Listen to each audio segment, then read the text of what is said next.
Hello tout le monde. C'est vrai que ça fait très longtemps que j'ai pas fait de vidéo sur YouTube. Je vais justement vous expliquer pourquoi et vous dire ce que je compte faire dorénavant. Voilà, en fait, les vidéos YouTube, vraiment pour moi, c'était trop chronophage. Non seulement au niveau du tournage, mais au niveau du montage.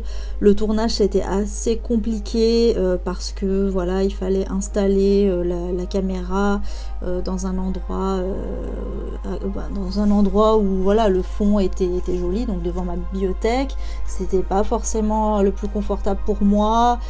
C'était un peu chiant. En plus, bon, j'avais pas de retour, c'est sur un réflexe, donc c'était assez compliqué à mettre en œuvre. Et en plus derrière, voilà, le montage était très long puisque forcément le fait d'être installé avec le réflexe et tout ça, je pouvais pas couper comme je voulais, donc je tournais tout en one shot et du coup le montage était assez pénible. Parce que contrairement à certaines personnes, je suis très nulle pour tout faire en one shot, c'est impossible. J'ai trop de tics de langage, de problèmes de mémoire, etc. Je suis pas vraiment à l'aise devant une caméra. Donc du coup voilà, c'était assez compliqué et voilà, ça m'a fatiguée et j'ai plus eu envie de faire ça. En plus 2020 est passé par là et je continuais à faire des critiques écrites, notamment sur Instagram, etc. Mais à partir du moment où le Covid est arrivé, le premier confinement a été un petit peu un coup de massue et j'avais plus envie de rien, même lire ça a été un peu compliqué, du coup j'ai arrêté de faire des chroniques écrites et j'ai tout arrêté quoi, tout simplement. La seule chose que je continuais, c'était mon groupe Facebook qui s'appelle donc Dégomme ta palle, donc qui est un groupe de challenge que je continuais parce que j'estimais devoir des comptes à ma communauté, c'est normal. Et puis moi-même, hein, je continuais aussi le challenge, je continuais de lire, mais c'est juste que je lisais moins, quoi. Et voilà, donc j'ai abandonné en dehors de ça un peu tout.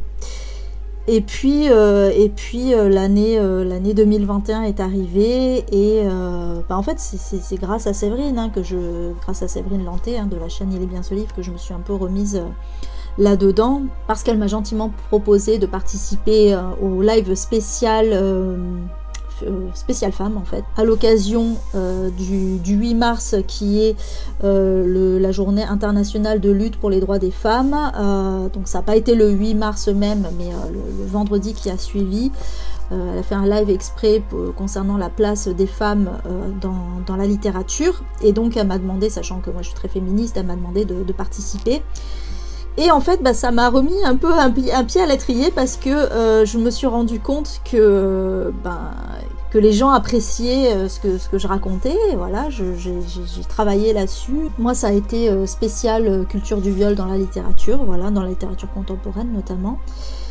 Et j'ai vu que j'intéressais les gens et tout, et du coup, je me suis dit, ouais, c'est vrai que c'est un peu dommage de pas reprendre les chroniques.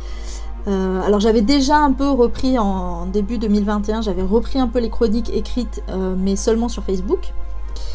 Et puis suite à ce live, en fait, avec les autres participants, je vais les citer quand même. Donc il y a Dorian de la chaîne Mister Cabric, Lisa de la chaîne Lisa Giraud-Taylor, Virginie de la chaîne Totally Brune, Théo de Chronique Livresque, et donc Séverine d'Il est bien ce livre. Voilà, tout ce petit monde là, en fait, on a fait un petit groupe en DM sur Instagram, et sachant que moi j'allais plus du tout sur Instagram, en fait j'avais toujours mon compte ouvert, donc ce qui m'a permis de communiquer avec eux, et puis et en fait ça m'a donné tout simplement envie de revenir sur Instagram, et du coup voilà, je me suis relancée là-dedans, et en fait j'essayais de trouver la solution, parce que Instagram, ce qui me saoulait, c'était de faire des photos. Voilà, mais faire une mise en scène de photos, c'était vraiment pénible. Je suis pas du tout fan de ça, et pareil, c'est chronophage, et il faut prendre le temps de faire ça, et en fait j'ai eu l'idée, bon, parlant aussi un peu avec les gens, en posant des questions, je me suis dit que c'était pas mal de faire tout simplement un montage, en fait, voilà, pas une photo, mais un montage, puisque moi je me débrouille un petit peu en montage. Donc voilà, présenter la couverture du livre avec les plus, les moins et une note. Comme ça, c'est très concis et au moins on a de suite, parce que ce qui me gênait sur Instagram aussi, c'était le côté très visuel et les gens ont tendance à pas lire ce qu'il y a écrit en dessous, surtout quand c'est long. Et du coup, je me rappelle, à mes débuts sur Instagram, les gens étaient là, bonne lecture, alors que en fait, j'avais déjà lu le livre et que j'en avais fait la critique, et ça me saoulait. Donc du coup, voilà, j'ai trouvé cette solution de faire ce petit montage, au moins, même pour les gens qui lisent pas, ils ont quand même un aperçu de ce que j'ai aimé ou pas dans le livre. Et voilà comment je suis revenue sur Instagram. Donc je vais rester comme ça. Voilà pour la petite partie Instagram, je vais rester sur cette idée-là. Donc ça, c'est fait. Alors, je suis pas très story sur Instagram. Je partage parfois des stories quand on me cite, etc. Mais je vais rarement en faire moi-même. Je vais pas faire de vidéos parce que je suis pas fan de ça. Et enfin, je suis fan quand les autres le font. Je regarde souvent les stories, mais moi, le faire moi-même, non, bof. Donc voilà. Et ensuite... Concernant Facebook, donc j'ai toujours mon groupe Dégomme ta palle challenge littéraire. Donc je vais mettre tous les liens en barre d'infos évidemment. Où je vous invite à venir si vous aimez les challenges, et même si vous n'êtes pas très challenge, j'ai envie de dire, parce que c'est un challenge hyper simple. En fait, le but principal de Dégomme ta palle, c'est, comme son nom l'indique, c'est de piocher dans sa palle pour la faire baisser en fait. Donc alors le concept est assez simple. Chaque mois je donne des items à remplir. Donc il y a une partie facile et une partie moins facile.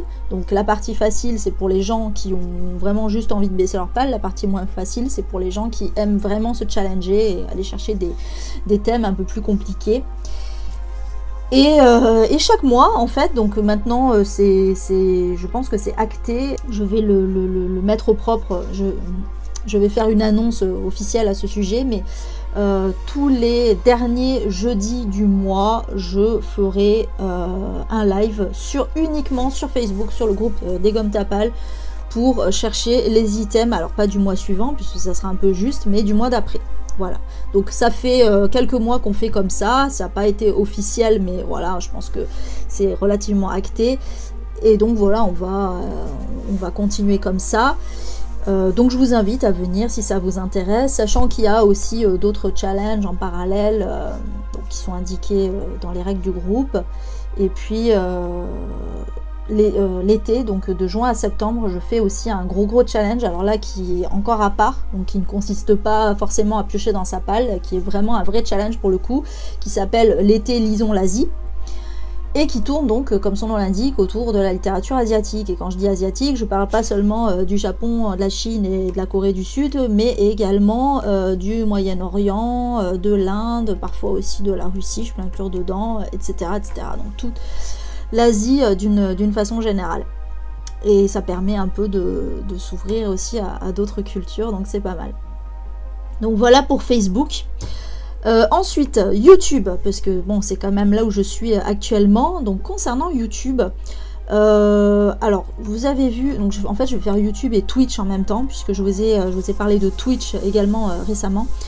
Et j'ai fait, donc jeudi dernier, j'ai fait un live en simultané sur YouTube et Twitch. Et en fait, c'était à la fois positif et négatif. Alors, c'était très positif parce que je me suis rendu compte que sur YouTube, en fait, contrairement à ce que je pensais, j'avais quand même une petite communauté qui me suivait. Alors, je pense que c'est évidemment grâce au live de Séverine où j'ai pas mal participé. Mais du coup, voilà, c'est vrai que dans ma tête, j'étais en mode, bon, bah, YouTube, qu'est-ce que je... Voilà, j'avais envie de migrer sur Twitch. Voilà, je suis très dans le format live en ce moment. C'est un format qui me plaît vraiment. Et parce que j'aime bien le côté très interactif, même si je suis pas forcément à l'aise. Le fait en fait d'avoir des... C'est plus simple, bizarrement, c'est plus simple pour moi de voir vos commentaires et d'y répondre, etc. plutôt que d'improviser ou d'écrire, peu importe, quelque chose de tout fait pour une vidéo. Voilà, c'est pas mon kiff. Mais les lives par contre voilà j'adore, c'est un format qui me plaît et du coup je pensais vraiment migrer complètement sur Twitch et laisser tomber YouTube parce que Twitch c'est beaucoup plus simple au niveau des fonctionnalités et voilà je trouvais ça vraiment sympa Twitch à appréhender, il y a plein de trucs cool et je me suis dit que même si évidemment j'ai pas de communauté sur Twitch puisque je viens d'arriver, j'espérais faire un peu bouger les gens et venir sur Twitch. Et donc du coup, pourquoi j'ai fait ce live en simultané? Parce que je savais très bien que j'aurais eu 3 clampins sur Twitch si j'avais fait que sur Twitch. Donc je me suis dit que, en fait, ça me permettrait donc d'avoir des gens sur YouTube, les gens qui sont abonnés, au moins ils ont la notification, etc. Et ils peuvent venir voir. Et en même temps de montrer ce qu'était Twitch et comme ça, peut-être que ça allait donner envie aux gens d'aller sur Twitch. Et donc le positif ça a été que j'ai eu beaucoup de monde. Pour moi c'est énorme d'avoir plus de 40 personnes en simultané sur YouTube. Je pensais pas avoir autant, très honnêtement, je pensais qu'on serait 20 à tout casser quoi. Et en plus donc ils étaient 10-15 sur Twitch, sachant qu'il y en avait qui étaient sur les deux quand même, faut le préciser. Mais en gros voilà, j'avais une 50aine de personnes en tout. Et donc ça c'était super, c'est là que je me suis dit, en fait, ouais, il faut que tu continues là-dedans. Et le négatif, c'est que, en fait, en simultané, évidemment, je savais que ça allait pas être pratique, mais en fait, c'est pas tant le côté pas pratique, parce que j'arrivais quand même à suivre. Mais ce qui était dommage, c'est que les gens voyaient pas, évidemment, les gens de YouTube voyaient pas ce qui se passait sur Twitch, et inversement, même si je disais les commentaires à haute voix, c'est moins sympa parce qu'ils pouvaient pas interagir entre eux, etc. Donc voilà. Donc ça c'était pas tip top. Je sais que je peux afficher les chats, donc éventuellement ça c'est un truc aussi à faire. Mais bon, j'ai réfléchi, donc j'avais dans l'idée de continuer à faire des lives comme ça en simultané, au moins dans un premier temps, jusqu'à migrer complètement sur Twitch. Et donc d'afficher les chats, voilà. Mais le problème c'est que je suis pas sûre, je pense que en fait les gens qui sont sur YouTube restent sur YouTube, ils n'ont pas d'intérêt à aller sur Twitch puisque le live est en simultané sur YouTube. Et puis l'inconvénient de Twitch aussi, alors Twitch c'était vachement plus cool pour les lives que YouTube, mais par contre il y a un gros inconvénient, c'est que les lives ne sont pas en replay. Et en fait quand je fais des lives avec des tags par exemple, enfin des trucs comme ça où j'aimerais quand même que les gens puissent regarder après coup, s'ils sont pas disponibles le jour même, forcément sur Twitch c'est pas possible. Donc j'ai eu l'idée en fait de tout simplement garder les deux plateformes mais séparément. En fait voilà ce que je vais faire. Bon, déjà je vais garder le créneau du jeudi soir, sachant qu'il y a un jeudi par mois où ça sera vraiment sur Facebook. Et les autres jeudis, je les répartirai entre Twitch et YouTube. En fait, je pense que sur Twitch, je ferai tout ce qui est discussion, chill, débat. Ce qui est bien, c'est que comme il n'y a pas de replay, en plus, on pourra balancer. Je sais que ça plaît à certains et certaines. Donc voilà, tout ce qui est discussion autour d'un thème particulier, etc. Tout ça, ce sera sur Twitch. Et sur YouTube, je ferai tout ce qui est tag et éventuellement tout ce qui mérite en fait d'avoir un replay. Voilà, ce qui intéressera les gens même sans être en direct avec moi, je le ferai sur YouTube. Donc voilà, et ça sera donc tous les jeudis, donc je ferai une annonce sur Facebook, sur Instagram, etc. On verra. Ça sera, peut-être que j'alternerai un coup Twitch, un coup YouTube, ça pourrait être pas mal. Et puis pour continuer sur YouTube, je pense quand même garder ma chaîne au-delà des lives. Maintenant que j'ai un fond vert, je précise au niveau du matériel aussi que je tourne avec un smartphone. Alors je suis désolée si la qualité est pas tip top. J'aspire pas à faire des vidéos pro. Je pense que je vais rester sur des petites vidéos, des petites pastilles comme ça, où je vous dirai par exemple, je sais pas, si j'ai eu vraiment un coup de cœur, j'ai envie de vous en parler plus que dans une critique écrite. Et puis si j'ai des pales à présenter, parce que ça c'est pas terrible à faire à l'écrit je trouve, ça c'est assez cool à présenter les pales par écrit, parce que moi j'adore faire des pales, donc voilà. Pourquoi pas des book hauls aussi, voilà. Donc tout ce genre de petites choses que je peux faire en pastille sur YouTube, c'est le genre de choses qu'en général on fait en story sur Instagram, mais je suis pas très fan des stories. J'aime pas le fait que ça reste que 24 heures, je sais pas, ça me saoule. J'ai envie que ça reste un peu plus longtemps. Et du coup voilà, c'est la solution, c'est de faire ça sur YouTube. Donc je ferai comme ça avec le téléphone, le fond vert, voilà, des petites pastilles. Le son est pas, l'image est pas super pro, le son est pas super pro, mais c'est pas grave parce que c'est des petites vidéos qui dureront pas très longtemps. Et je pense que, enfin je dis ça, mais je suis tellement bavarde que les vidéos vont durer une demi-heure minimum si ça se trouve, on verra bien. Mais en tout cas voilà, je pense que je vais faire ça. Et c'est tout, bah écoutez, je pense que j'ai fait le tour, voilà, Facebook, Instagram, YouTube, Twitch, voilà ce que je m'apprête à faire à partir de maintenant. Donc j'espère que ça vous plaira, et puis bah, j'espère que vous serez là en tout cas au rendez-vous pour les lives, ça me ferait plaisir. Je suis contente d'avoir une petite communauté assez fidèle, franchement bah, ouais, je vous adore, vous êtes vraiment au top à chaque fois, on rigole bien, c'est vrai que sur Facebook pour le coup on rigole vraiment bien, sur YouTube c'était un peu plus gros, donc c'était un peu plus compliqué, mais je pense que ça va le faire aussi. Et sur Twitch aussi, franchement sur Twitch je pense que ça va être très cool, les lives un peu chill et tout ça. Voilà, bon bah c'est tout pour moi, merci d'avoir regardé cette vidéo, et voilà, j'espère que vous serez au rendez-vous en tout cas, et bah, je vous fais des bisous, et à la prochaine, miaou.